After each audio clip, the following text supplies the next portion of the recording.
اسلام کی روح اس طرح نکلی جیسے نہ پانی کی جانب ہوتی ہے، نہ کھینچ کی جیسے کانٹوں کی طرح ابھر کے لگتے جاتے ہیں۔ اسلام کے قبض کرتے ہیں پھر دوسرے فرشتے پوچھتے ہیں یہ کس کی ناپاک روح ہے؟ جواب دیا جاتا ہے کہ دنیا کے سب سے بڑا بے نام کے ساتھ پہلے آسمان میں پہنچ کے دروازہ کھولنا جاتا ہے، مانگتی جاتی ہے، دروازہ نہیں کھلتا تو پھر اللہ تعالیٰ کا حکم آتا ہے کہ اس کا نام ابلیس ہے، لکھ دو۔ وہ روح کی بدن کے پیچھے پھینک دیا جاتا ہے، لیکن مومن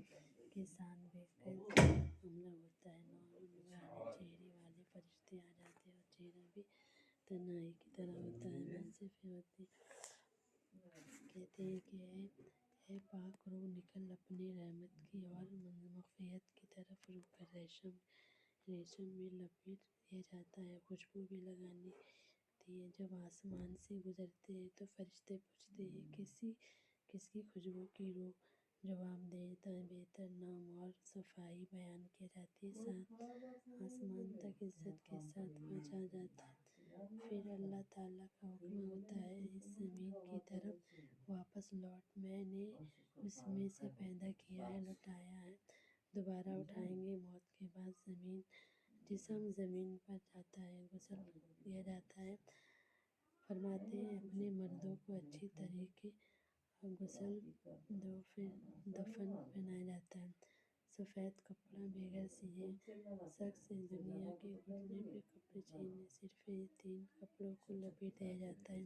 جنازہ اٹھا کے نماز جنازے کو ادا کی جاتی ہے، پھر اس قبر بتا دیا جاتا ہے۔ جب قبر میں پہلے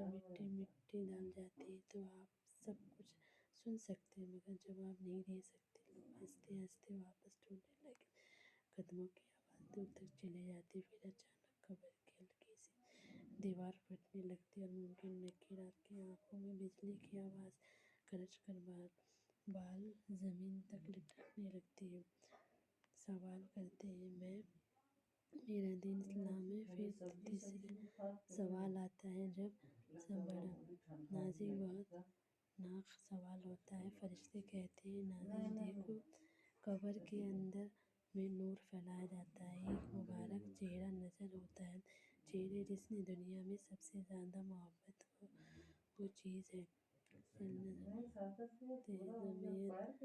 علیہ وسلم نے فرمایا کہ پوچھو کیا تم نہیں جانتے کہ مومن کے دل روتے ہیں، آواز نکلتی ہے، وہ کہتا ہے کہ یہ اللہ کے رسول صلی اللہ علیہ وسلم